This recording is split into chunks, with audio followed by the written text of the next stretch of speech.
John, we know that Ted and Arnie are not going to be here. Are there any other members that told you they're not coming? No, those are the only two that I've heard are not coming. Through the chair, you're live on HCAM TV. Thank you for that. We are currently waiting to get a quorum before we go ahead and start the meeting.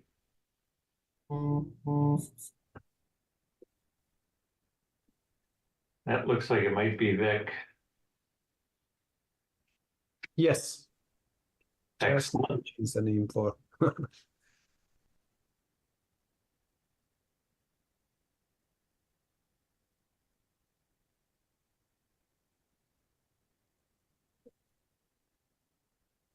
There's Curtis. It's like 4 to me. That's what I've got. Need one more.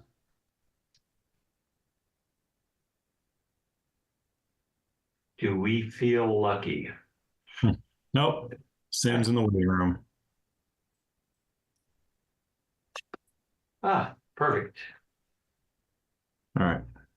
All right, seeing that we have a quorum, I'm going to go ahead and call this meeting to order. Pursuant to Chapter 2 of the Acts of 2023, this meeting will be conducted via remote means in accordance with applicable law. This means that members of the public body as well as members of the public may access this meeting via virtual means. Participants may access this meeting through the remote meeting link as posted on the meeting agenda and through the town's online calendar. When required by law or allowed by the chair, persons wishing to provide public comment or otherwise participate in the meeting may do so by raising their hand or otherwise signaling their intent to speak. This meeting will be recorded. Please take care to mute your microphone unless you've been recognized by the chair. We'll now confirm attendance of members. Please respond with present if you are on this call. Vic Pratty. Yes, present. Nisha Nanaware. I don't see. Madhu Chandrasekhar. Present. Rachel Rawson. Not present. Sam Sater. Present. Curtis Smithson. Present. Mary Larson Marlowe. Present. Kristen Borzomato. And Ron Foisey present. I am the vice chair of this committee and acting chair for the meeting today. So John, could you just share the agenda just so that we're all on the same page?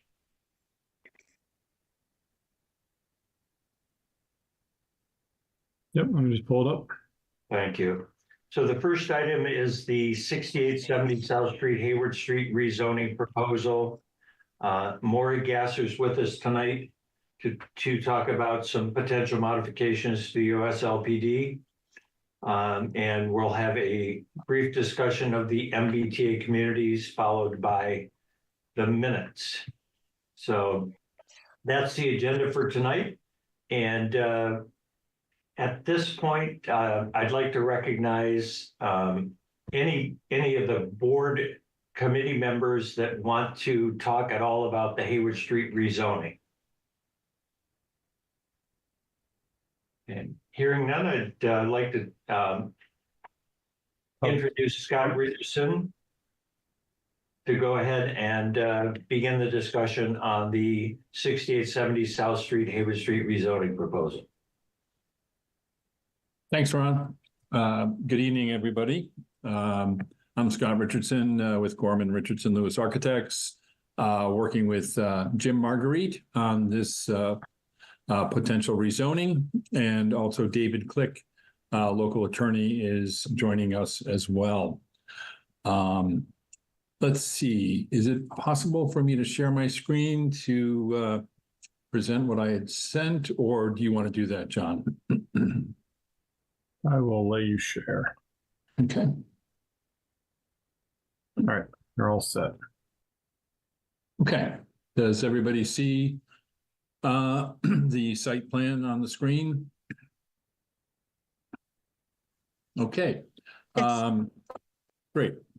So, as a lot of you are aware and have heard previously from Jim and his team, and then as we presented a couple of months ago, we're interested in seeing if this kind of isolated lot that is still zoned residential on South Street could be considered to be rezoned to rural business, which is basically the same zoning as and the Dunkin' Donuts building.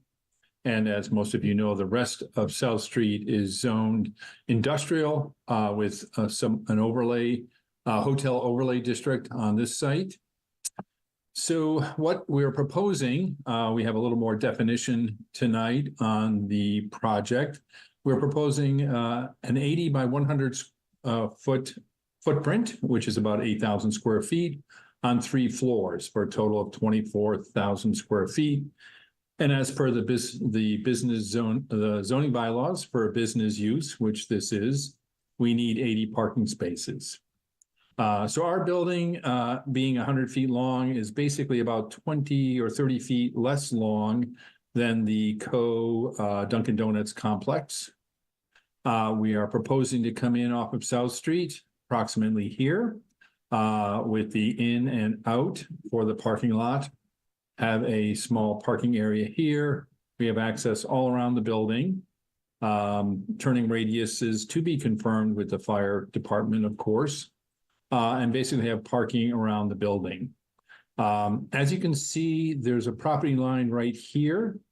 This is, again, an amalgamation, I think, of about 7 lots. Is that correct, Jim?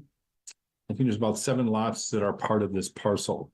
And there was an abandoned road or right-of-way right here, and then several house lots here. There were previously either 6 or 7 houses on this parcel 20 some odd years ago. As part of the EMC project, they for some reason were left as the residential zone while they got their approvals, which we were actually part of 52 South Street complex. So what we're proposing is building this building on about, I think it's 1.5 acres, if I'm not mistaken, and then basically leaving the property to the west of the site as potential land to be donated to the town for whatever use they deem appropriate. We are proposing to be heavily landscaped along the rear of the property and along the backside here, which is the most proximate to these 2 houses here. This is kind of confusing somewhat because this is part of the EMC property, Dell property, which shows their parking lot kind of extending over here. A little more detail where we're basically looking at maintaining, again, the existing trees and as a buffer to the back of the property. Again, our parking area in our building is held to the South Street and Hayward Street corner. And just another kind of visual representation of the proposed building.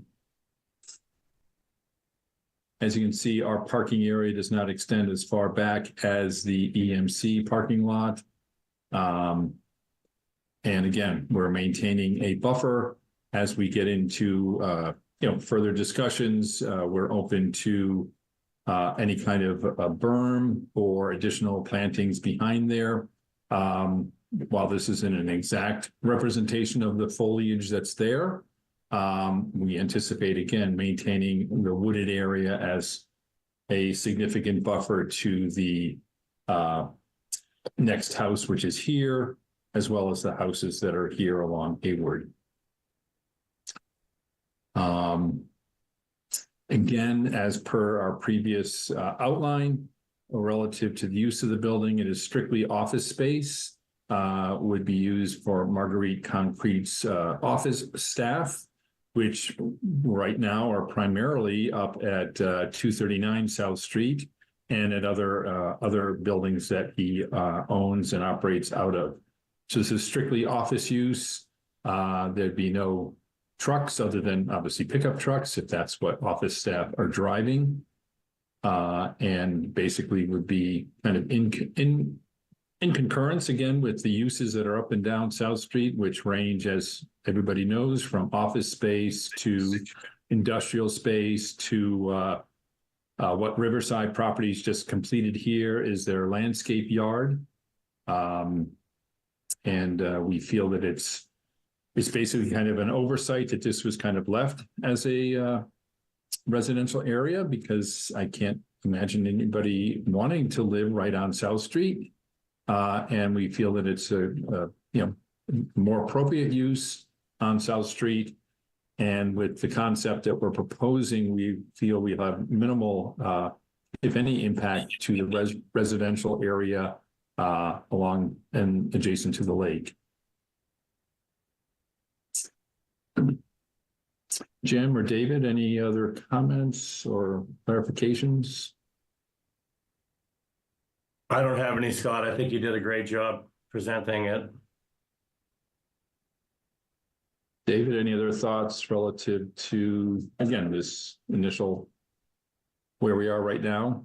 Not at this time, Scott. Did a great job. It's really just at this point to to provide this this rendering and what we envision for the most part what the building would be and where the footprint would be, and just essentially seeking some feedback from the committee. Thank you, Scott, Jim, and David. Any Zach members have any questions for the group? Ron, this is Vic here. I just want to recuse myself from the committee, but I would like to participate as a private citizen because I'm one of the abutters for this property proposal. Yeah, go ahead.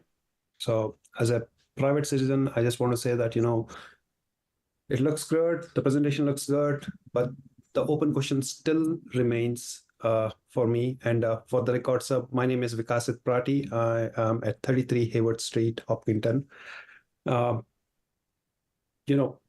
The challenge with the open question still we have it is that, once this is zoned, there's no control of it. Jim might stay here in the business. I'm good. I'm happy about that. But tomorrow, if he decides that, I want to expand my business, if he sells it off, God knows what will happen out here. No matter what you propose, what we do it's still going to impact us. So once it's zoned, it's out of control. That's all I would say. Thank you, Vic. Sam? Thank you, Ron. So I think this is a question for either you, Ron, or John, perhaps. I'm looking to sort of drill in a little bit more into what Vic said. My question is specifically in terms of sequencing of events. Zoning cannot be conditional of a site plan, if I'm not mistaken. I think that's my question. So we have to zone this before anything is presented to the planning board in terms of like building proposal. John, can you address that, please? Yeah, that's correct. You can't condition zoning on a site plan. Thank you. Mary? And mine was more of a logistical type of thing. I don't believe you you have discussed this at all with planning board in terms of the design. Is that correct? That's correct. Okay. And, there would be no reason to do so at this point. I understand that. But just in general, I do know that they would likely request or insist upon sidewalks, at least along South Street. But how would you feel about putting in a sidewalk along the entire perimeter? I mean, on the road, obviously, of the property for the use of all of the neighbors.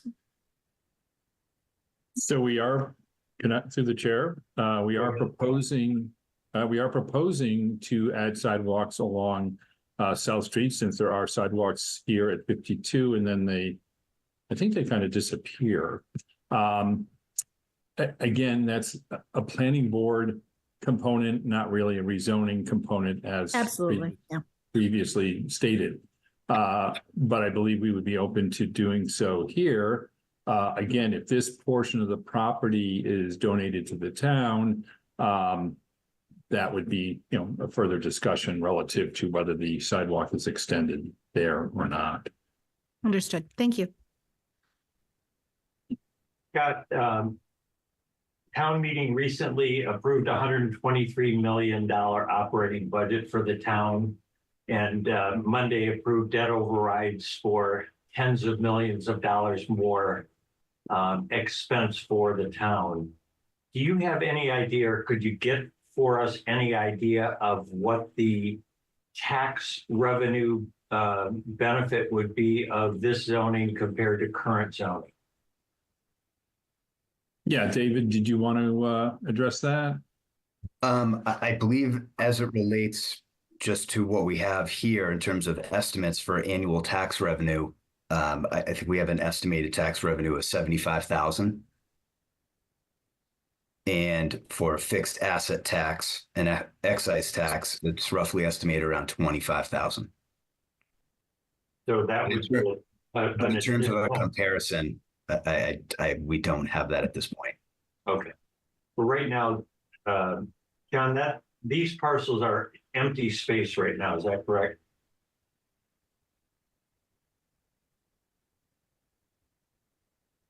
You're asking me?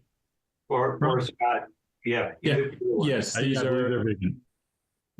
So the potential tax revenue on a vacant parcel would be pretty minor. That was the only question that I had.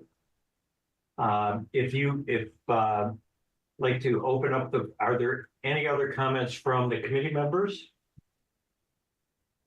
If not, if you would like to participate in the public, go ahead and raise your hand and I'll recognize you. And when recognized, just give your name and address, please.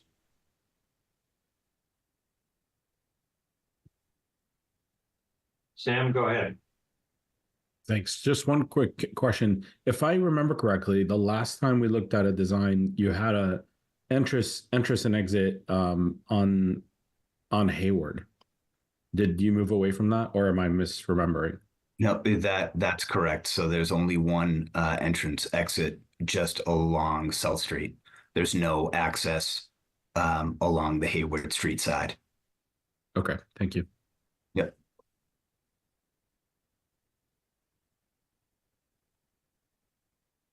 And Mary, to your point, we did not contact or attempt to present this informally or formally with the planning board yet.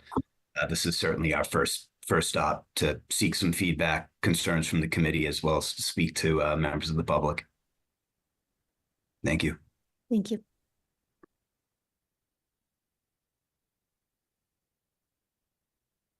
Regina, go ahead.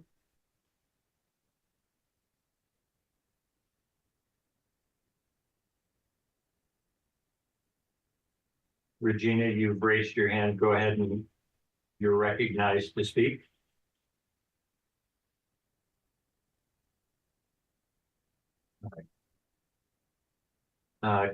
Kathy M., I saw your physical hand up. Go ahead.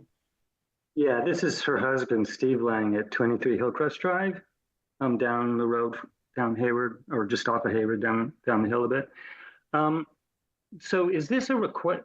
I'm assuming this is just a request to rezone this lot or a group of lots. And then if so, has that request been made before, and wasn't it addressed at several town meetings? Can somebody give that history? This is the first time that this issue has been brought before the zoning advisory committee. We've had one previous meeting. Last year at town meeting, there was a citizen petition that was brought up and brought before town meeting, and that my recollection is that was voted down at town meeting. But this is the first time it's gone through the zoning advisory committee process. Oh, okay. And then another, can I make a comment, was if there is an intent to give the back half of that property, donate to the town, would it need to be, why would we rezone the whole parcel business? Why wouldn't we just rezone what they need for that building? And that would give more of a buffer for the houses and the residential area. Sure. behind all- Yeah, through the chair, I think, that's entirely possible and makes some sense. Jim, do you see any issue with that? Just rezoning the portion of the property that we're proposing to build on and leaving the adjacent property lakefront residential? I have no issue. And Steve, to follow up on that back parcel, which is roughly around 23,000 square feet, the idea would be essentially to provide it to the Open Space Committee. Thank you, David. Sabine, your hand is raised. Go ahead.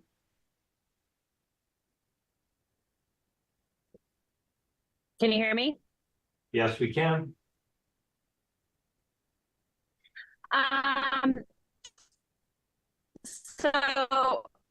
Sabine St. Pierre from the LMPA Lake Association.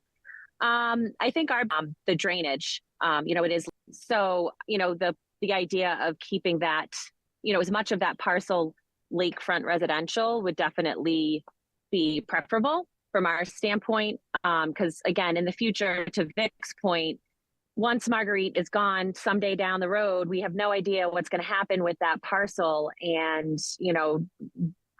I'm not sure what restrictions can be put in place for the future to restrict what kind of, if it goes industrial or, what kind of business could go in there that could affect the watershed. So from the Lake Association standpoint, that's our biggest concern with this project.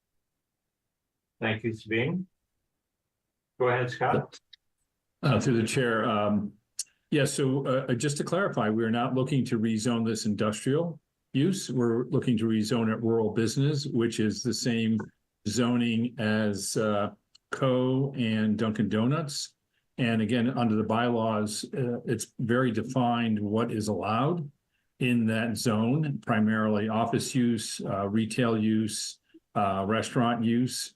Again, I don't have it in front of me, but we can look at the fact that industrial uses are typically not part of that zoning. So that is why we are proposing to have it a business use, not an industrial use. Okay, thank you. And again, I know even if it's not industrial, the cars up there, if they're salting the parking lot when it snows, all that runoff and storm drainage, I'm just hoping that that's going to be highly considered and a thoughtful process will be done for that. I know we're just zoning here, but want to make sure that that is paid particular attention to. Thank you. Yeah, Sabine, just through the chair, that is a great point, and those are that type of programming would certainly be vetted through the planning board. When it comes, when it becomes the appropriate. Yep. Great, thank you. Next up, Rustem.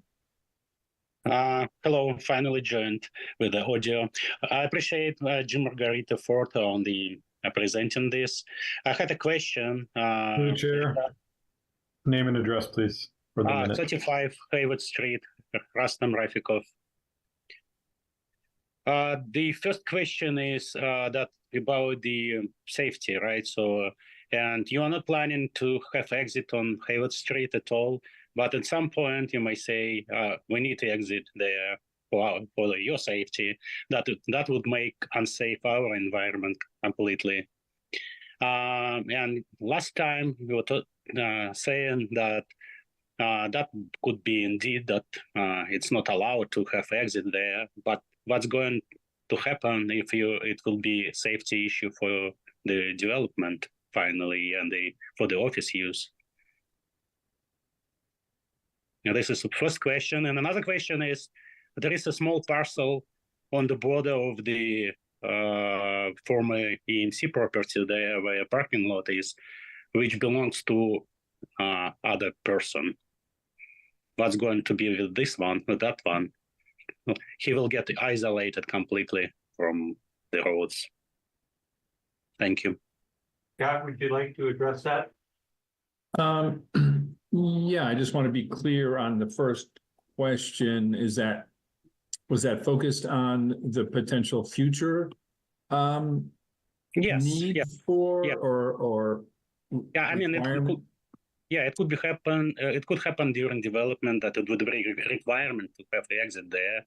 This is the first one, and for future use, because nothing is forever, right? So we can remember that just like 20 years ago, there was AMC who sold those lots to somebody, and first AMC bought out it from the owners to create the buffer zone, and now it's forgotten kind of.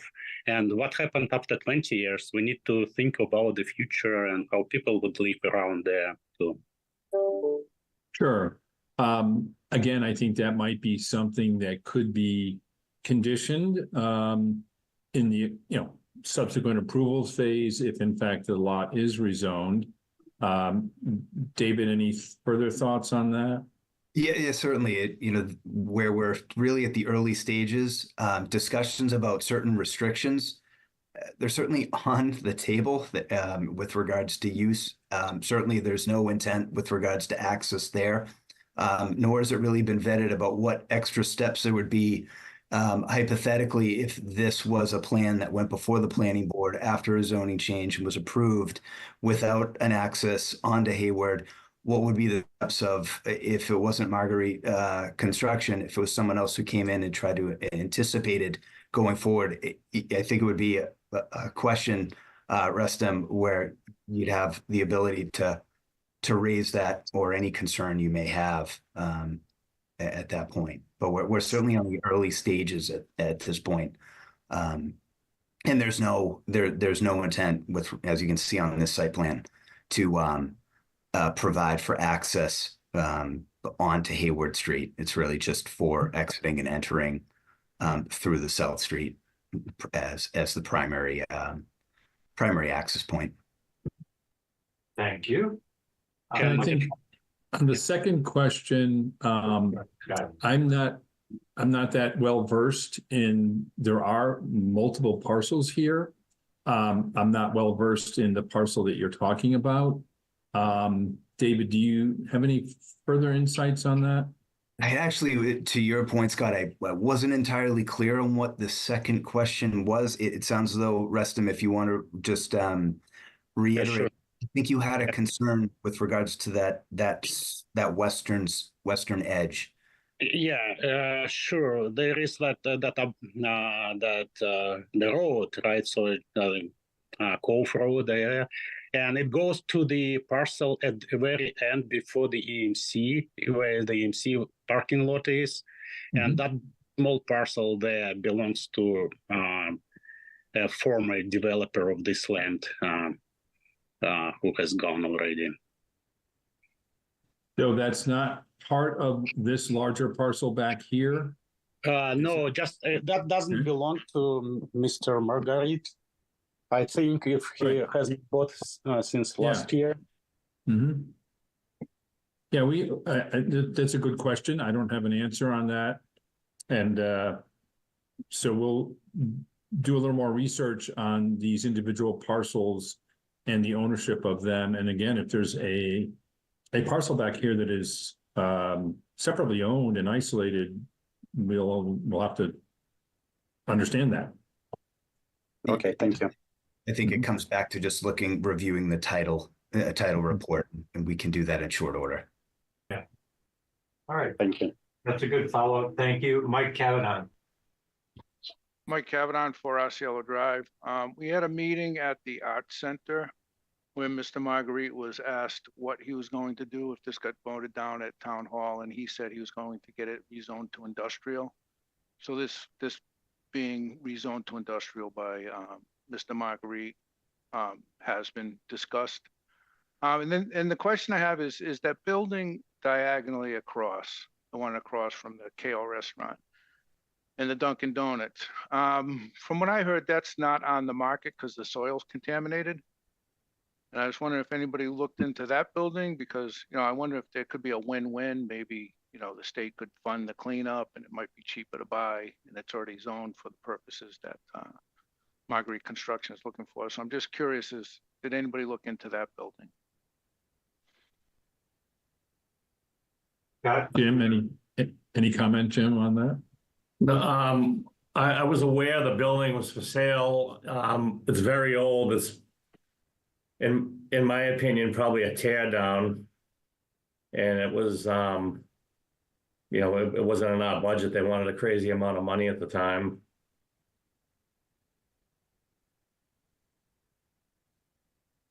Okay, thanks. Yeah. And Vic, go ahead. Vic here. So a quick question. What zoning are we applying right now? I wasn't clear. That's one. The second question, I'll follow it up on, I know that as Margaret has just mentioned that, Jim, that, you know, it's too costly other buildings. So that's why you bought this property. We understand that. But you bought this property for a price. Now you're converting into zoning just to get that price advantage. So that is where we are coming back saying that, you know, there's a history behind it, why this was left as a residential, and we want to make sure that we want to protect that. And all we are asking is that just leave it like that. That's the only request we are going at it. But I'm still not clear what zoning proposal are we proposing here. Is it industrial or is it small business? What is it? Vic, if I could, Mr. Chair, to change it to rural business district. I thought that was what bought last time and it was declined in the town meeting. And my understanding was for 2 years, we can't even bring the same thing back. Oh, Vic, I can't speak to what happened in the past personally. I don't know what that site plan may have looked like. Jim, feel free to jump in. But it sounds as though it was, you know, that site plan was a bit different, and certainly as it relates to traffic flow. It's not site plan, David. It's more to do with the zoning. The zoning of a rural business was bought last time. John, correct me if I'm wrong. I remember that was what it was told, and was the town declined it, voted down, saying that no, you can't rezone this to rural business. Yeah, that is correct. And basically, that was what happened a year ago.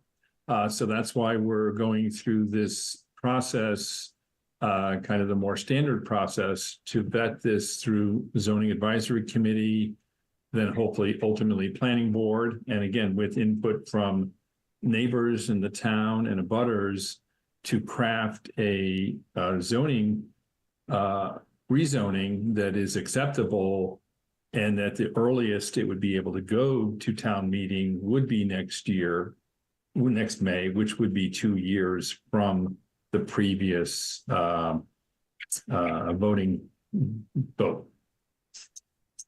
Thank you, Scott. Mr. Weismetal. Ken Weismetal, 145 Ash Street. Speaking to give you guys a little bit of history. This parcel and the parcels across the way, the two houses that are there, the relatively new ones, were all proposed to be rezoned into either industrial or rural business at one time or another. Town meeting has fought over it many hours worth, if I remember correctly. Every time that it seems to go there, the lakefront folks come out in mass, and eventually it gets shut down. And I just caution the potential developer of this that you better at least get the buffer ironclad, because that's the only way that I think it'll go. The people in the lakes has historically viewed this as creep down Hayward Street, and that's why, say, the owner of the Dunkin' Donuts property ended up building two houses instead of expanding the business around the corner on that, when that went down in flames in town meeting and recent history. And if you go back even 25, 30 years ago, this was fought for like hours at one town meeting. So it's a tough place to rezone just because of the Lake Masquinat Association folks come out fairly strongly on that. So that's just the word of history that I'd like to leave with you. Thank you, Ken. Thank you, Ken. And I just would say that this really is first off, opportunity to hear a lot of the concerns or what concerns there may be from the people in the general area. So, we can hear those and address what we can, but also to give the general public an idea of, what the intent here is in the event of a zoning change, and how that would or would not affect people in the surrounding area, wherein the primary portion of this development would be just held closest to South Street, but while at the same time providing the remainder of the property to the Open Space Committee to do, to leave as open space and to create that buffer. And as Scott had mentioned, to preserve the vegetation around that, that western side of the parking area. But also if necessary, and if there was favorable feedback on it, to put up, berms, put up buffers, and that we've had that in the past on plans, and people seem to be responsive to it. So thank you, though. All right, Parker, go ahead. Through the chair, Parker Happ, 3 Osceola Drive. Speaking as a private citizen today, though I do serve on the planning board. I think if I were to make a comment and a suggestion, it would be in line with what Ken just stated, which is, and maybe I should quote outgoing planning board chair Gary Trendle, who said in our last meeting that NIMBYism is antithetical to good planning. If you look at the history of this property, it has remained wholly undeveloped with any industrial or agriculture or office space since the Civil War. And residents fought to have a buffer between EMC and the property at the founding of EMC back in the 80s. Residents fought for a parking lot creation back in, I believe it was 2002. Residents fought to have a rezoning of Cusco Sushi at the entrance to the community many years ago, as Ken mentioned. Residents voted down to have this rezoned at the last town meeting. Residents have been here in droves. There have been hundreds of folks in Lake Masquinat who stated that they do not want to see this rezoned. And I think that the big thing is planning. We should be thinking about the future. And I believe that the future was thought of when this original zoning map was created, that this is one of 2 entrances to a neighborhood where more than 300 homes and folks live in, a sizable population. And I think that we need to be conscious and I hope that the board is conscious of the voices of those residents, because this is, I feel like, settled in terms of, how this property should be treated. And I think it's, quite generous of the petitioners to take the time to hear from us. But we should be thinking about, folks in the neighborhood, because at the end of the day, this property could have been purchased on contingency of a rezone. We don't know if it has been, but it's not the responsibility of the town to spot zone and bail a business out of a decision that they made, knowing what they were getting into, or at least they should have done the due diligence. So that's my 10 cents. I don't believe that we should be, making a decision that adjusts this map to any degree at all. But thank you for hearing me, and I hope the board makes the right choice. Thank you, Parker. Mike, go ahead. So I just need to push back on everybody. Keep on saying this is the first time we're having these conversations. We've been at this with Mr. Marguerite now for 2 years. At the first zoning action committee we had last time, a couple of zoning committee members saying this was the first time that this was being discussed. And now we're hearing it again today. And the folks who have been around for a while, we've been having these conversations since 52 South Street went in, which is probably 25 years ago. So I just really would appreciate it through the chair if people would come to this meeting, a little bit more informed in that we've been having these exact conversations for almost 30 years now. Thank you. Thank you. Steve Dana.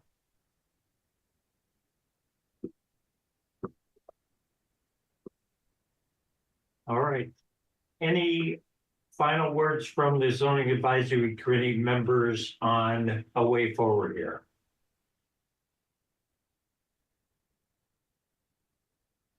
Mary, go ahead. Thank you. Thank you, Ron.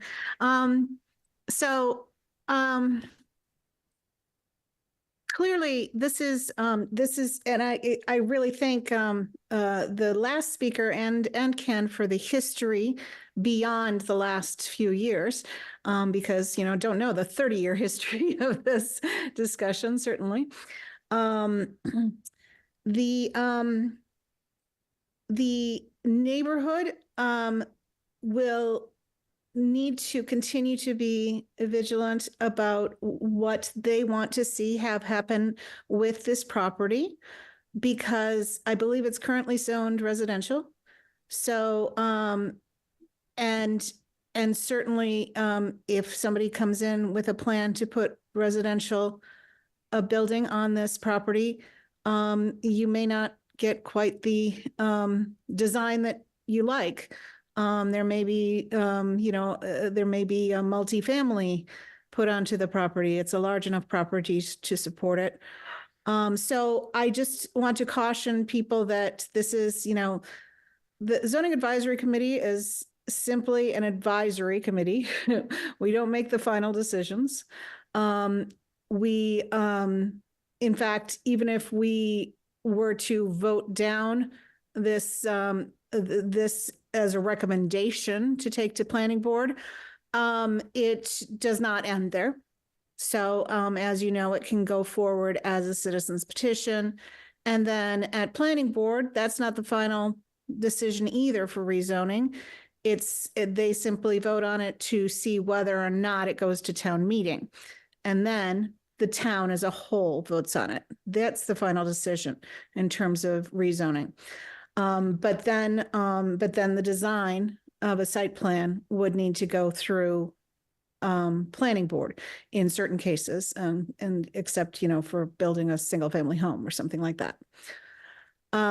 It's, from my personal opinion, it's not very attractive as a residential property because it is on South Street. And that a residential property would want more buffer from South Street. It makes sense to me that most of the properties along South Street are not residential, at least not until you get far to the south. And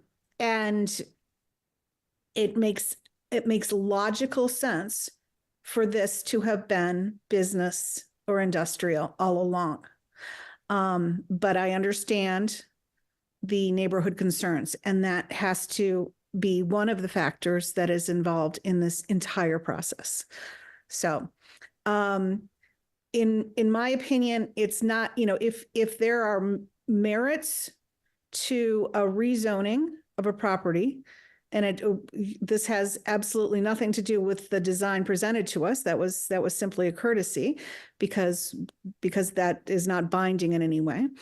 But if it has merits, then the zoning advisory committee should vote that it goes forward for further discussion, because we should not be the barrier to something that has merits on its face. And I believe on its face, it makes sense that this should be a town decision of whether or not it goes forward. Thank you, Mary. That's it. Go ahead, Sam. Thanks. So I think some of this might be redundant to what Mary said, but sir, my thoughts on this so far, and listening to this now, 2 sessions of this, I can really tell that the developer and Mr. Marguerite, you guys are clearly trying to make this as attractive as possible, and it's pretty obvious in the proposed plan. However, when I think about zoning, I think I typically would think long-term, which would essentially be well beyond the proposed and non-binding site plan or the proposed use of Mr. Marguerite. And so then I have to think about the merit, to Mary's point, of whether, what is the benefit of rezoning this specific parcel. And so this is where I'd like to hear more why this is beneficial beyond Mr. Marguerite's use of this property. And I heard $75,000 in potential tax revenue, which is good. I'm not sure if that's good enough, so that's something we have to consider. The other piece I think that I wasn't aware of and caught my attention was the several parcels. I think I wasn't aware that there were several parcels. So I looked up the GIS and I was looking at all the parcels. And I propose if this is going to be continued to be discussed, perhaps we actually specify the very specific parcel where you might consider rezoning and putting this building in, and not rezoning the rest, which obviously is desired to be as a buffer. If I'm seeing the map correctly, instead of approaching the entire set of parcels as one project, one rezoning initiative. And Mary, you're right in saying that we just offer our opinion. We're not necessarily going to be able to make or break this moving forward, but also us supporting it is potentially going against the wishes of folks we are representing. And so I just put that out there for us to consider as the board. Thanks. I would like to suggest to Zach that we ask the petitioner to go back, take a study of all the parcels and return at a future meeting with exactly which ones would stay residential and which ones would be rezoned to the rural business. And I think having that might, it just gives more definition to the type of proposal that would go through, and we could limit the zoning on just the parcel that touches South Street.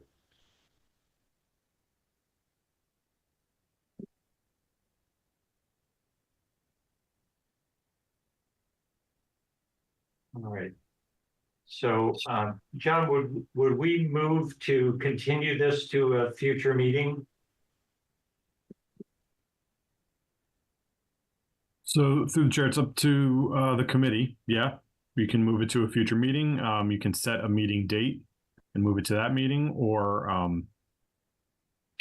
you can table it until you want to bring it back up again. This isn't a hearing, so there's no notification requirements like under a planning board hearing, but it would be good to give interested residents an idea as to when the next time they would be discussing it would be. That being said, I don't think we have the next ZAC meeting scheduled right now. Go ahead, Sam. Through the chair. I was wondering, before we actually set a next date, I was wondering what the petitioners actually think, given that they don't actually need our approval. Do they want us to continue exploring this, not hearing everything that we have said today, and our potential suggestions of limiting down to parcels and on and on? So before setting a future date. David or Scott, would you like to speak to that? Well, I actually, we do need your approval from the standpoint of the process that the town has developed over the years, that ZAC is the recommendation entity to bring rezoning to the planning board. So we anticipate that the process we'd like to continue to go through is to meet with you again, follow up on the items that you have suggested and bring more clarity to those items. David? I would echo that, Scott. I think we can certainly go back, look at the individual parcels, and most specifically with regards to these parcels that are on the western, southwestern side, which, as you can see, the intent from this plan is to maintain that integrity along Hayward Street of the residential the residential integrity while keeping what's otherwise looked at as more of a business commercial use along South Street. But we're happy to look at those individual plans or plots and just confirm for you. Okay. For purposes of entertain a motion to table this until we get some additional information from the petitioner. So moved. Second. Moved by Mary, seconded by Sam. We'll go through the roll call vote, just given an aye or a nay when your turn comes up, and we'll start with Vic. Oh, Vic, you recuse yourself. I'm sorry. Madhu. Aye. Sam. Yes. Curtis. Aye. Mary Larson Marlowe. Aye. Kristen. I thought I saw Kristen on the call. And Ron Foisey is a yes. So the motion carries. We'll put this on a table, and Scott, ask you to reach out to the chair and to John when you guys have the material ready to go ahead, and we'll get that on the next available meeting. Will do. Thank you. All right, next item on the agenda, Maury's been waiting patiently. So we're going to go to potential modifications to the open space landscape preservation development section. Hi. Appreciate your taking the time to listen to me. John, can I share my screen? Yep, you should be able to share a screen. Okay, let's figure out. Okay. All right, so this is the same document that John has sent you earlier. I just added a few comments in here to clarify things.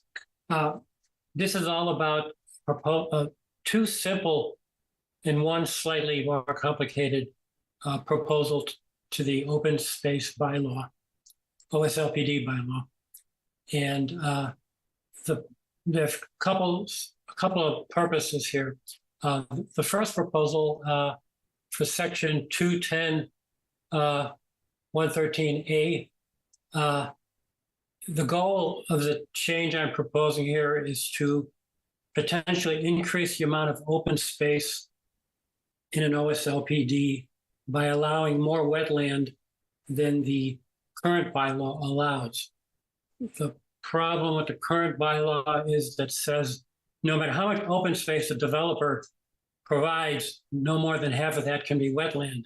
So even if the developer has already designated 50% of the property as open space, of which only 50% is wetland, you can't add more wetland to the open space because that would bring the wetland percentage above 50%. There's no reason that, why do we want more wetland? For one thing, there's more opportunity for trails, more public access. I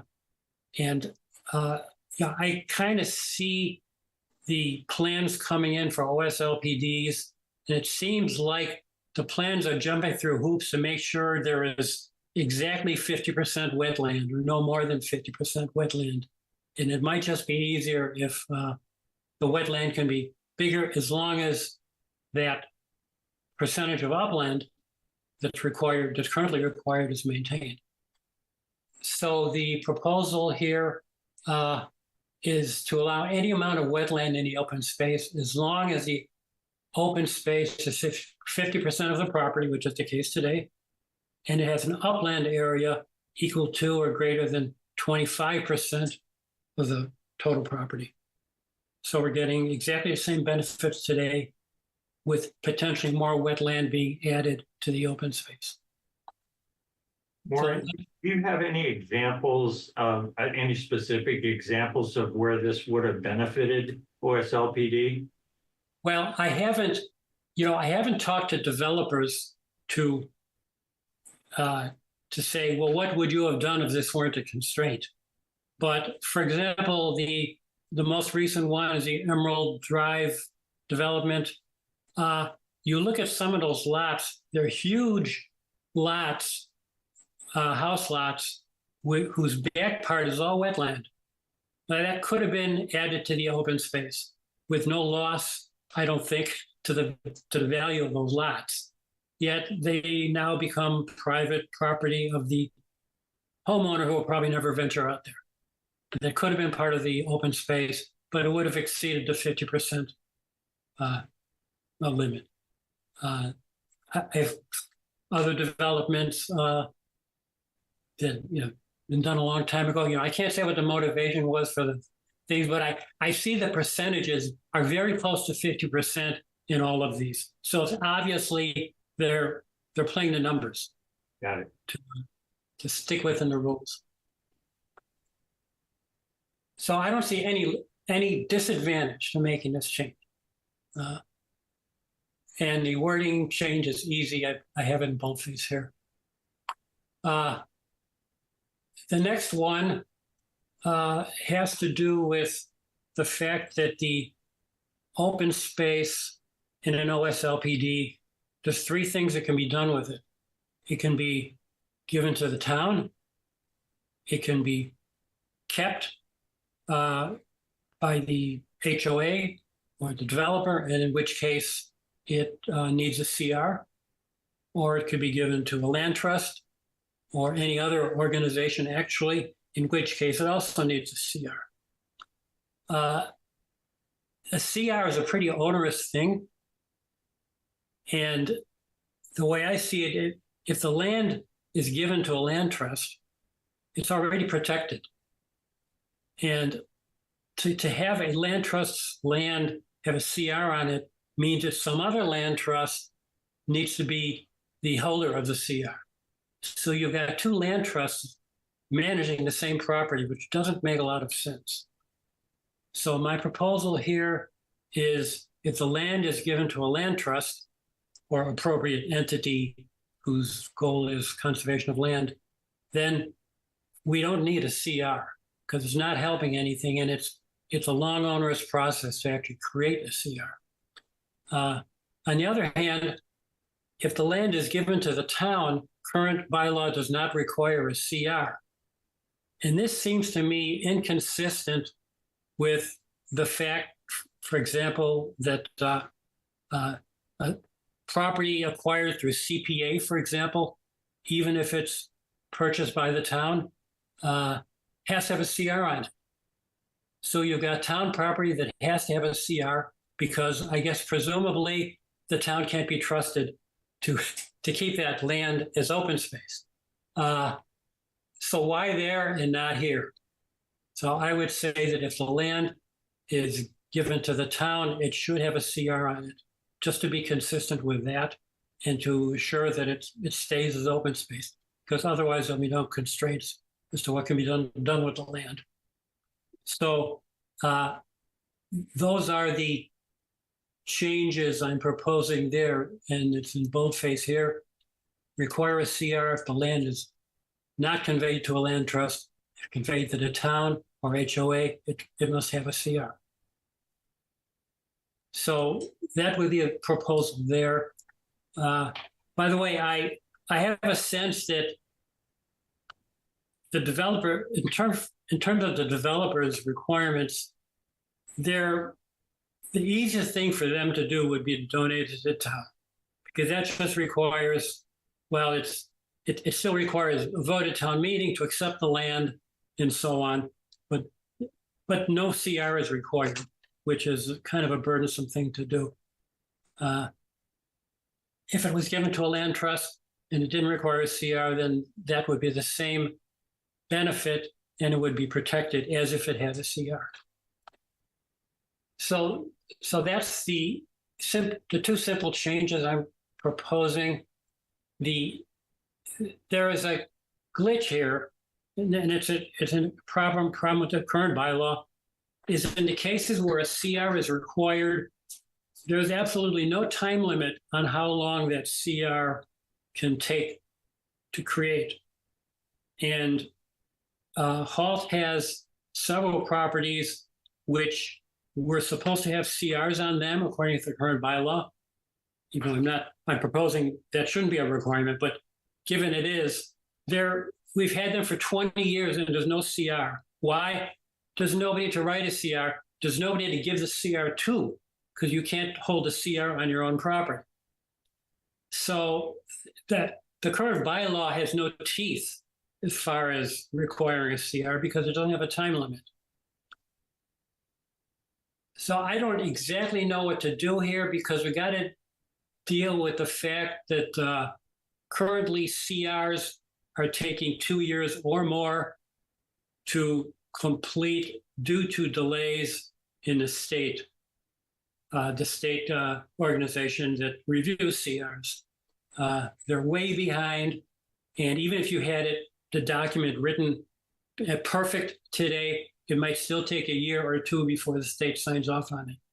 So we can't control what the state does, but I think we can control what the person who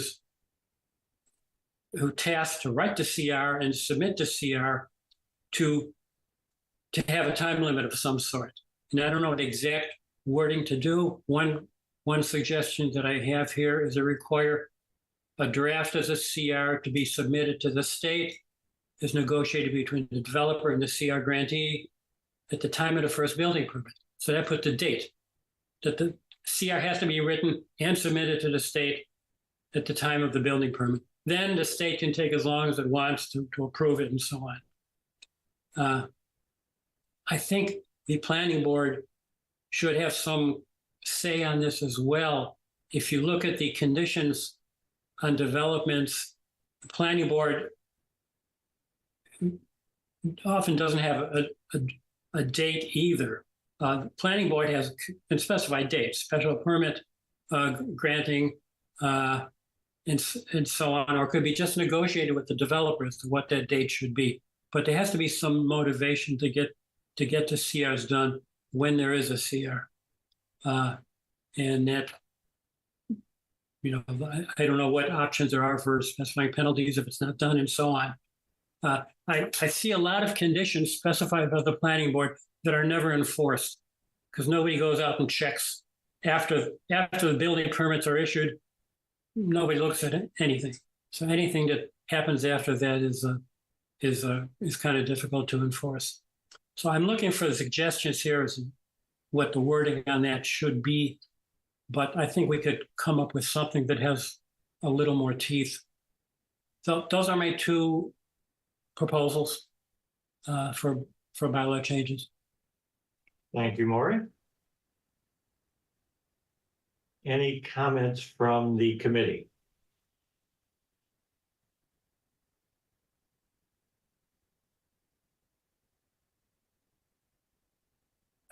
I have a Go ahead, Sam. clarifying, just because I'm not familiar with the first bylaw change. If we can go back to the 50%. Yeah, the 50. Yeah. So I guess the part that I didn't fully understand, and maybe if you can, I think an example would have been good, is to understand how this plays out. So it seems like there's a designation already of a 50-50, and then there's additional wetland that they want to add, which would then potentially upset that 50-50 or the amount of wetland that's being conveyed. Is that how this works out? Yes. Like when are these things happening? So like, when is the 50-50 designated, and then at a later point they decide to add more wetland, or they decide not to because they don't want to upset that ratio? Well, the plan is normally drawn up before the planning board actually sees it in the first case, because that plan is drawn up showing, you'll see written on the plan, it says what percentage of the property is open space and what percentage of that open space is wetland. And that's shown on the plan. And that's how it's submitted to the planning board to get the special permit right off the bat. If the bylaw were changed to allow more than 50% wetland, then that that plan wouldn't have that constraint, and that plan might turn out differently. I can't guarantee it'll turn out differently, but at least we have the option to turn out differently. So I guess I'll follow up to that through the chair. Is what was the spirit of this initially to ensure that we're not just getting a ton of wetland and that there is usable space? And what does this change do to that? Yes, I mean, the reason for the 50% wetland was to ensure that all of the open space isn't just wetland, because you can't build on wetland anyway. So what does the open space get you if you preserve it? So that's what the reason for this. But they didn't take into account that it might be beneficial to give additional wetland to the town or as open space. I think it was, when this was written, it wasn't completely thought through because it's kind of inconsistent with itself. And the encouragement is to give at least 50% of the property as open space. It shouldn't discourage giving 75% as open space, but it kind of does if that extra percent is wetland. But was the idea to say, we'll take the wetland off your hands as long as you give us a decent amount of usable land against it? I don't think it was offering to take land off the developers. Well, not the developers, but like ultimately, like it's, you don't want to manage it, you don't want to pay taxes on it, whatever it may be. So there's it makes sense to just give this to the town. I think the goal was to preserve open space. It wasn't to do anything. Okay. I mean, what the OSLPD bylaw does is allows the developer to build on smaller lots with less frontage in return for giving away some portion of the property as open space. But I meant, how did we incentivize? Was this, I guess what I'm trying to say is, was this being used to incentivize the developer to ensure they're giving usable open space to the town, not just the wetland? It was to ensure that the town gets usable open space, i.e. upland, not just wetland. Right. Yes. So if we were to now not enforce that, are we potentially going to end up in a place where we start getting just a ton of wetland and not as much usable? No, because this still requires 25% of the property to be upland.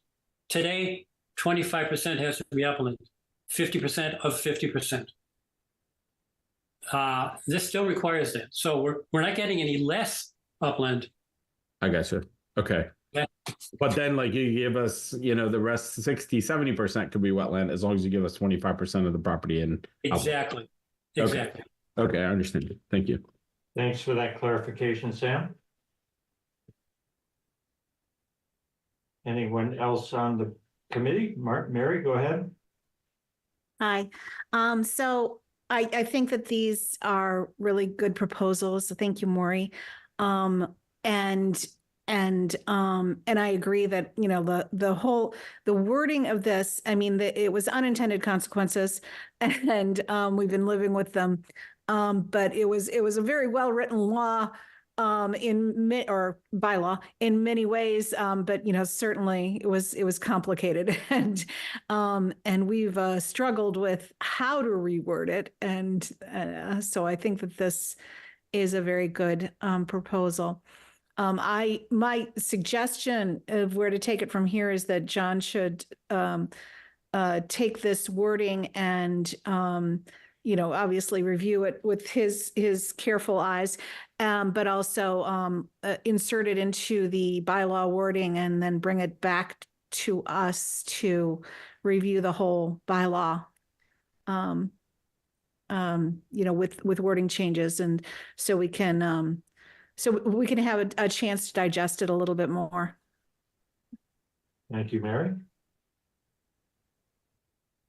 I think that's a great suggestion. It seems to me that the 210-113A sounds like a no-brainer.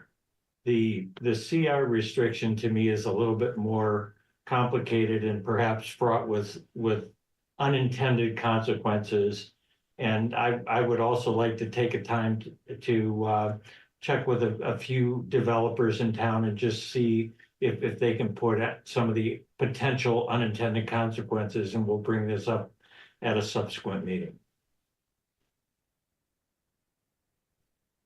Anybody else on the committee?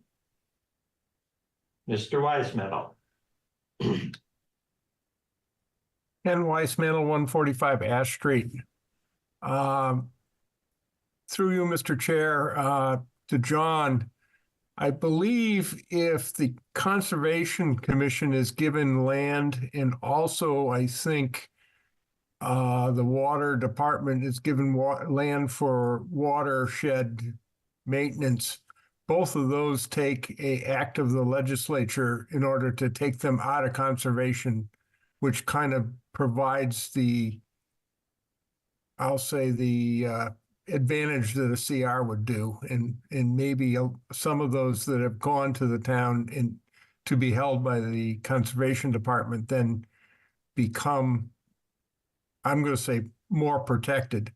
The other part of part two is what happens if a organization such as HALT just goes out of business, and what happens to its assets at that time or whatever. I mean, it's some of these organizations come and go depending on the people that are working hard at it and in their financial ability. So I think the town needs to protect itself in that particular matter too. But the whole portion of this getting open space is to make sure that it's preserved as open space and that the public has a right to be on it, as opposed to a homeowners organization that early on when this bylaw was written, the homeowners organization say, yeah, you can have all this open space around it, but only people that are members of the homeowners association can use it.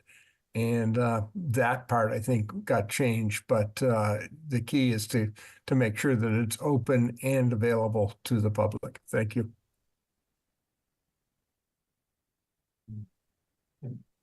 I think many of us would agree that the OSLPD has been extremely successful in Hopkinton in creating a large amount of open space and very, very conscientious development. I'd like to entertain a motion to go ahead and table this to a subsequent meeting to give us a chance to, as Mary suggested, allow John to do some wordsmithing and for us to get a little bit more input before we bring it up again. So moved. Thank you, Vic. Second. Thank you, Sam. And we'll go ahead to a vote if I can find my list. And Vic, how do you vote? Yes. Madhu? Yes. Thank you. Sam? Yes. Curtis? Yes. Mary? Yes. Kristen? And Ron is a yes. And so that carries, and we'll bring this back up at a subsequent meeting. And that finishes item number 2 on the agenda. Thank you, Maury, for your presentation and your constant attention to these details. Very helpful. Thank you. We've got 2 items left. Number 3, MBTA communities discussion following the town meeting discussion. And the purpose of this is not to try to come up with a recommendation, but just to kind of have a discussion on digesting what happened at town meeting and what it is that we could do to get this in.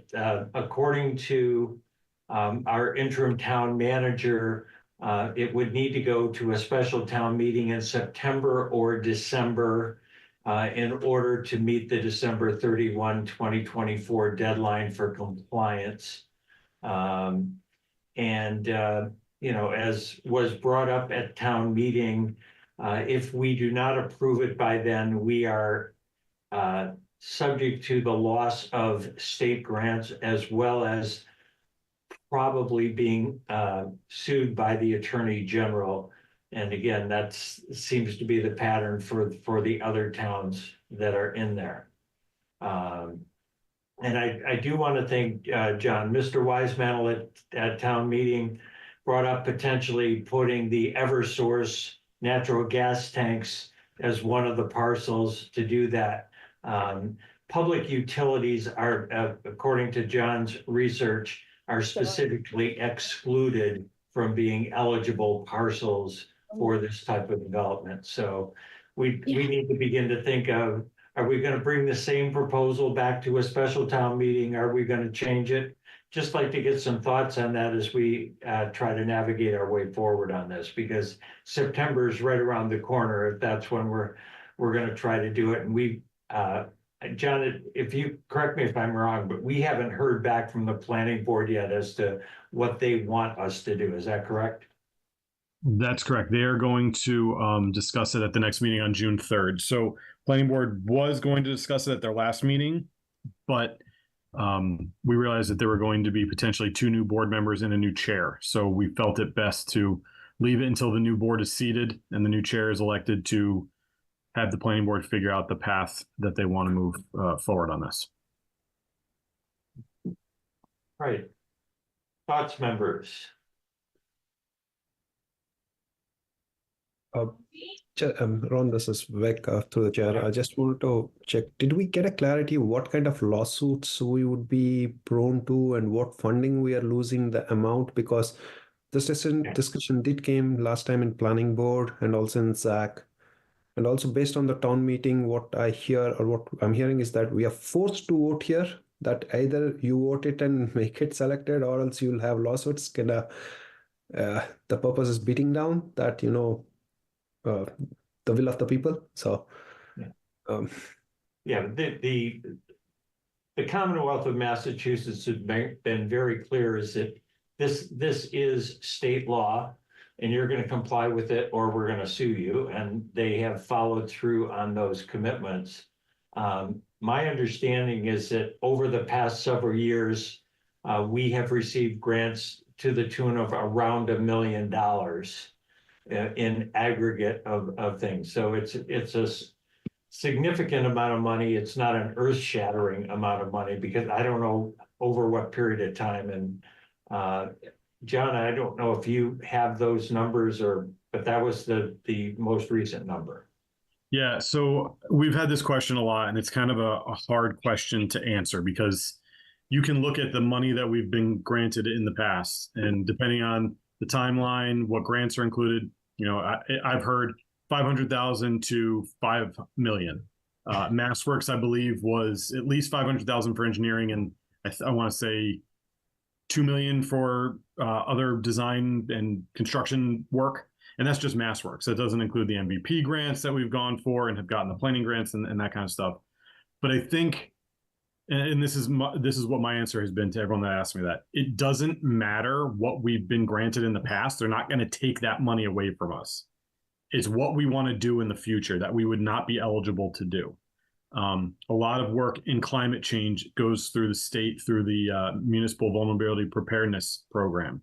We are currently submitting an application with Westboro to set up a regional stormwater inspector. So that grant would go away. We wouldn't be eligible for that. We partner with Charles River Watershed Association on their MVP grants. So any grant money that we would have been getting from those efforts would be going away. In order to meet certain criteria for other statuses that the town can be, like green community and stuff like that, we have to have an accepted MVP plan and stuff like that. And those we would lose funding to undertake any updates to those. And that's just MVP associated. Any projects that we would want to do to revitalize downtown would likely get some funding from the Mass Downtown Initiative. We would be ineligible for that. The MWRA water line coming down Cedar Street that the town is exploring right now likely funded significantly from MassWorks funding. That would not be eligible. So it's those types of projects that the town is looking at in the next, couple to 5 to 10 years that the town would be ineligible to get moving forward. And they're not going to take away the money that we got from MassWorks for downtown. They're not going to take away the money that we got from MVP to do the initial planning studies and stuff like that. It's just the stuff moving forward. And then in terms of the lawsuits, my understanding is that the AG is suing under the fair housing law, saying that the zoning, I'm not going to get into it because I don't know the actual argument enough to accurately describe it here, but it's essentially a fair housing lawsuit that the town is not following housing laws of the state, and therefore these towns that are not accepting it are not allowing for fair development of housing. So those are kind of the two big consequences of not complying with the law. Was there another question, or was that it? I think that those were the two things. And Okay. just in terms of lawsuits, I mean, we're kind of paying for lawsuits two ways, because the attorney generals whose salary we pay is suing us and we're defending ourselves, and that's not covered within the current scope of work of the town's attorney. So that's all incremental dollars. Mary, go ahead. So, hearing the comments at town meeting, just anyone chime in with your thoughts on, was the opposition mainly that they didn't want any designation that would fall under these requirements, or that they didn't like the particular, parcels that we designated? It was parcel specific, Mary, and I think a lot of it had to do with the owners of the preserve condominiums. Oh, Kristen, go ahead. You're still muted. There you Hi. go. Hi, I think a lot of people don't understand it. They don't get it. And like what John just gave like a really great sort of speech about it, which was like compelling, but most people are just like, what is this? I don't want that. And then they just don't do it. Can I comment on that? So yeah, Through the chair, Kristen, I'm That's not making this a comment about you, but that drives me nuts. what? Because I have like the fact that people are saying I don't know anything about it. Yeah, they don't get it. outreach. I did so much outreach in this. I did HCAM things. I did Know Your Vote. I did descriptions at planning board meetings. I know. offered to meet with people. I had a 2.5 hour Q&A session with the preserve residents, just me and them on Zoom, Yeah. so they can ask me every single question. So I like, believe you. Yeah. it's not a lack of trying. No, It's a no, lack no, of no. people just It's not. taking the effort to figure It's it out. not. So it's, I guess my Maybe question. like a flyer. Maybe like a flyer, just like explaining it all, like in the mail. No, that won't work. I mean, Okay, we can't everyone's send laughing a at me. flyer out to everybody. That would be exceptionally Oh, expensive. Okay, just to never do mind. that. But Laughing I with guess you, that raises the question of like, how do we get the people that said that they don't know anything? What can I do? What can the planning board do to actually reach out to those people? Because those are clearly the people we're missing with our efforts. But I don't know another way to do it without people telling me where they go, what they read, what they would use to consume that information, so that I can then, put my information into those vehicles so that they Right. can get. I'm going to think about this. All right. Thank you, Door Chris. to door. Sam, go ahead. Yeah, I'm a bit of two minds on this. So just a quick comment. According to Metro West Daily, the number was actually $8 million. I don't know if that's historical. I don't know if that's true or not. But then I look at also what it says. It was mostly used on legacy farms and Main Street project. So I'm not really sure that's great either. That aside, I do feel like the public, aside from the preserve folks, the public probably went through the same set of thoughts that we as the zoning as Zach went through when we were faced by this, and so unless they came prepared, and I know, John, there was a lot of outreach and effort, but for the rest of the public, unless they came prepared and have done the same amount of work that we have done to think about this, their knee-jerk reaction is going to be a rejection. With that said, it wasn't that far of a vote. I think it was pretty close. So if we choose to push this through, I think, unfortunately, some more education and some more talking points is probably going to be needed. And we can potentially think about how we can be proactive about that and maybe help you, John, so you're not doing it all by yourself. With that said, I really hate that the state is literally blackmailing us to do this. I totally dislike this. And honestly, if the town decides not to vote this through, I think that we just own it and move forward. So that's my 2 cents. Thank you, Sam. Parker, go ahead. Yeah, through the chair. The answer is a flyer.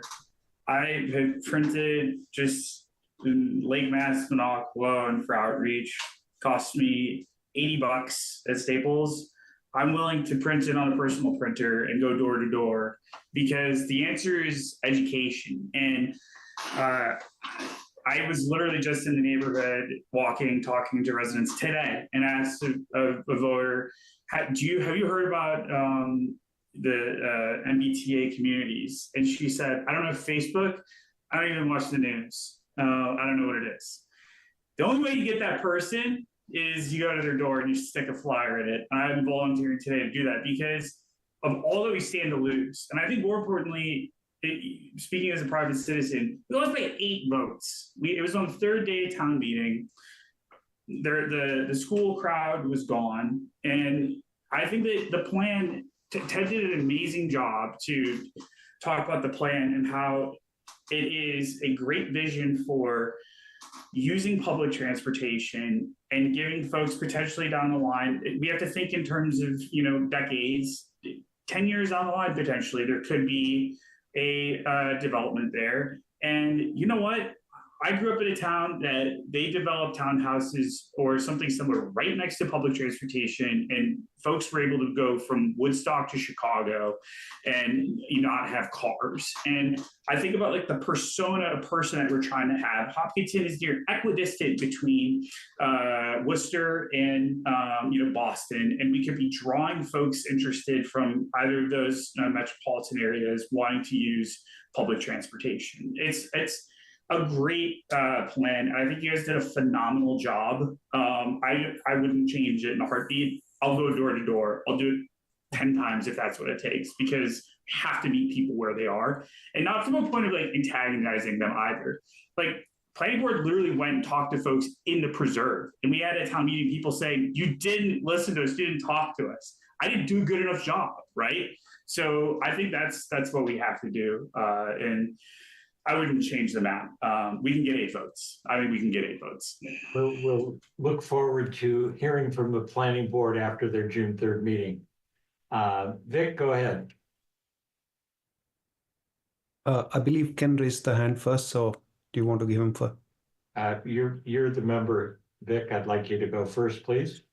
Yep. No, thank you, Ron. And I just want to call out that, I've been a planning board member and I've seen John, actually, what he just mentioned, it right? He has gone way and above what he can do, reaching out to the public, always available.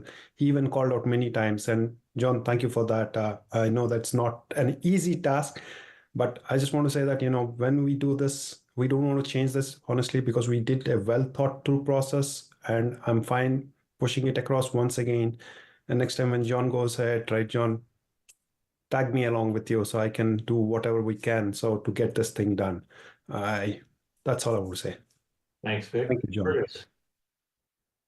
Yeah, I think it seems to be more of an education thing. I heard a lot of, they're going to come take our property by eminent domain. That's not something that happens in the zoning process. So I'm not sure how we communicate that, but I think that's something we need to kind of push, is that this is not going to be shoved down anybody's throat. It's something that, nothing can happen until someone sells their property. Got it. They can't come and take this. It's, like all zoning, it has to be, you have to agree to sell your property for anything to happen, just like any other zoning. So like I say, if we can figure out how to communicate that, I think we'd be, far ahead. Through the chair. Go ahead, Jim. Want to respond to that too. So in the Q&A session with the Preserve residents, who are the biggest, I don't know the word I'm thinking of, the largest group of people making that claim that their land was going to be taken. I actually addressed that. They had their attorney present, and I said something to the extent of, if that were to be true, that would be an unprecedented action in the history of our government, that a state would go and use that scale of eminent domain, and it would bankrupt municipalities, it would bankrupt developers. And even their attorney was like, yeah, that would pretty much be unheard of and unprecedented and really unrealistic. And so I get what you're saying, Curtis, that they need to be educated, but like that's me directly refuting that and their attorney agreeing with me, and they still didn't take that at face value. So I don't honestly know what else could be said to convince anybody.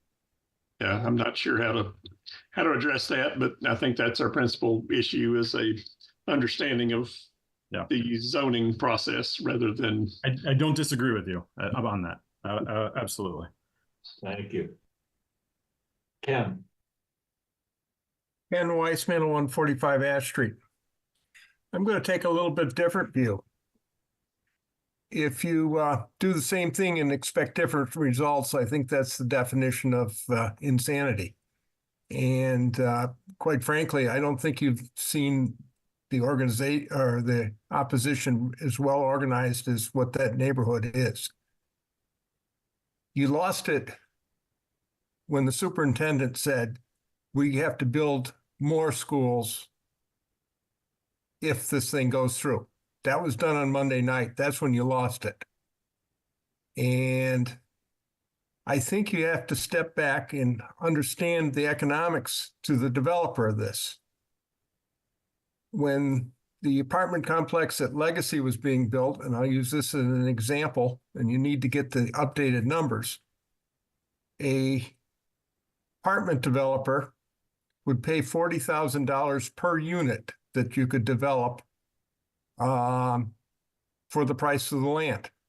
Now, this is quite a few years ago, and it's certainly not with Hopkinton having very high schools in at the time.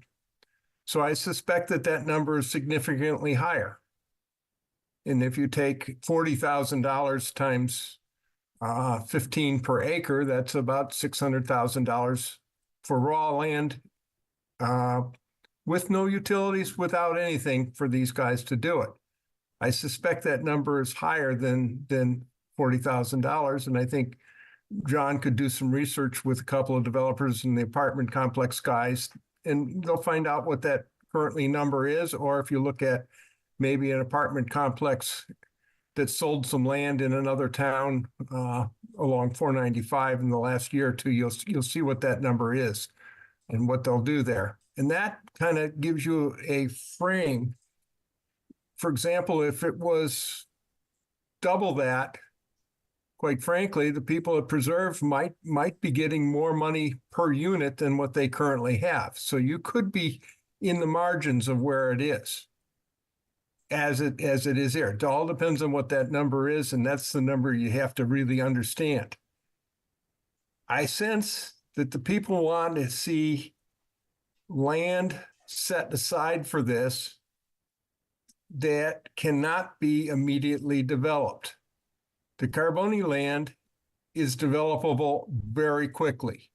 You have the water line that's going to go right up Cedar Street within a couple of years if this MWRA connection goes through. And sewer, you can put a package treatment plant onto that land. I mean, there's a well on the other side of the lake, which means that the soil is reasonable for that. So just because it doesn't have sewer and it doesn't have water today, quite frankly, the economics are such and so beneficial. And then you look at these guys that pay the $40,000 and then they build what the infrastructure is. And the guys that specialize in building these things, they own it for about a year or two. They get it fully occupied, and then they sell it to a bunch of wealthy investors that just look at this as a almost guaranteed rent for the next 20 years, a real estate investment trust. So this is a very lucrative business. And unfortunately, all the 40B properties, including Hopkinton, have gone away because everyone's gotten their 10% out in this area. So now if you're going to do apartments, well, the 40Bs kind of wanted to push it maybe to the 2-bedroom, though the one on Lumber Street ended up with 3 bedrooms. This one will see more bedrooms because than you think of, and you're going to see more kids in the school because of the desirability of Hopkinton as a place and the need for 3-bedroom apartments. Nobody wants one of these next to their houses. I mean, I started my government service as a neighborhood organizer fighting a garden apartment that was going to be in my backyard. And almost all of those have been opposed by the immediate neighbors. The preserve took 1.5 years to get approved through the Zoning Board of Appeals because it was tough to get through at that spot. There's only been 2 or 3, including the one on Lumber Street, where nobody opposed its spot, and it's because it had no neighbors. Yeah. So if you pick a spot with a lot of neighbors, you're going to get people like the Preserve that are going to come out and organize against it. You got to come to places where the town can either control the portion or it makes it impossible, rezone the Lumber Street apartment complex as one of these. They've already got an investment. They've got a REIT that's going on for another 15 years or so. Nobody's going to probably touch it because, it wouldn't be worth knocking down and doing it. You got to do it on economics and really think about from an economic standpoint, or otherwise if you provide it, it's billed as right. And quite frankly, we can't afford another $100 million. All right. Ken, thank you for your comments on that. Rob, go ahead. Hi, guys. Thanks for letting me speak. Rob Benson, 178 Spring Street. So I was up there answering some of the questions as it relates to this project or this the MBTA communities overlay district we were trying to pass. And I think there's a couple things. Yes, the preserve is scared of the unknown. So obviously that's one part. And the other part is exactly what Ken said. It's the economics. So I've gone through and looked at all the kind of debt overrides, of Proposition 2.5 overrides we've had in Hopkinton in the past 10 years. It's over $200 million. So people that are educated know their tax bills are going up, and the more housing leads to the need for more schools. They're not blind to this. And so there's the other swath of people that don't live in the preserve that are very aware that if you add 300 houses, you're going to get so many new kids in school, and we're going to need to build a new school. And just in the past, 3 years, Charleswood is budgeted at about 150 million, and we should get about 50 million help from I forget the acronym for the school building authority, but and then Hopkins renovations about another 50 million. That's 150 million right there. Yeah, we're up in general, people are, this is my opinion. In general, I think people are okay with putting forward a zoning map where they don't think housing will be built. So that's what I think. Yeah, and Rob, thanks for those comments. I think Zach thought the same thing with the proposal that we took to the planning board, and they took it forward. So we'll see what happens. So given that the planning board is meeting on the 3rd, thank you for this lively discussion, and we will await our marching orders from the planning board after their June 3rd meeting. Final agenda item for our meeting tonight is the minutes of the April 8th meeting. So I'd like you all, if you haven't had a chance, just take a quick look at those, and I'd be willing to entertain a motion to approve the minutes with one exception. I think John does this intentionally. My name in the first part of the minutes was spelled Ron Roisey. So I'd like to either change it to Noisy Foisey or Ron Foisey. Either one of those would be fine with me. But other than that, I'm okay with the minutes as corrected. I saw that, Ron. I fixed it already. I move that we accept the minutes with that correction. Second. Thank you, Vic. All right. Through the order. Vic, go ahead. Approved. Yes. Madhu? Yes. Sam? Yes. Curtis? Yes. Mary? Yes. Kristen? Yes. And Ron makes it unanimous, and the minutes are approved. That's our last agenda item. And we do not at this point have a ZAC meeting scheduled for the next time, so keep an eye on your emails as to when that's going on. I'm guessing John will give us a few date options based on when the planning board is meeting. And unless there are any other comments, I'd like to entertain a motion to adjourn. Oh, John, go ahead. So I guess I'll ask the committee, what's the feeling on meeting during the summer? I know that we've got the MBTA communities, but do we want to try and go for like once a month? Do we want to avoid July and do June and August? What's the thought? I'd like to try once a month in the summer if we can do that. And you know, if the planning board has a tighter timetable, we might have to squeeze another meeting in. Once a month sounds good to me. Yeah, we just need to like discuss which dates so that we can some are blackout dates. But yeah. Yes. I have a question. Go ahead, Kristen. Would it be possible to meet in person one time? Or is that too hard for people? I mean, is that too hard? That's the pressure. The pressure's on. I'd be happy to meet in person. I can meet in person. I mean, I'm happy to meet in person outside the meeting. Yes, as everybody. Okay. Thanks. At a bar. No. I know it's hard. Yeah.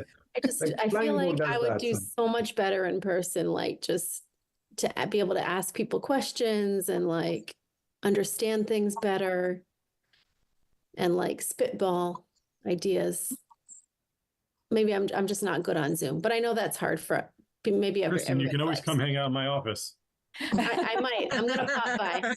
I'll be there tomorrow. Can it be hybrid? Can it just be hybrid, and those who can attend in person can attend in person? Oh, that's true. I would ask that it not be hybrid. No. Oh, so hard. I would rather do one or the other because hybrid meetings are just a huge headache for the administrators of the meeting. All right. But it can I be don't done want to if it needs to. complicate things. I just would love to like meet everybody and like just have a talk. Well, at our next meeting, Kristen, you can make a motion that we meet in person the first meeting of the month or something like that, or the first meeting of the quarter, and just have at least some interaction. I think that sounds like a good would be idea. productive. Yeah. Doesn't that sound as hybrid again, because it turns out to be hybrid. What was that? Yeah, wouldn't be considered as hybrid even we meet once in a quarter, once in a month also in person?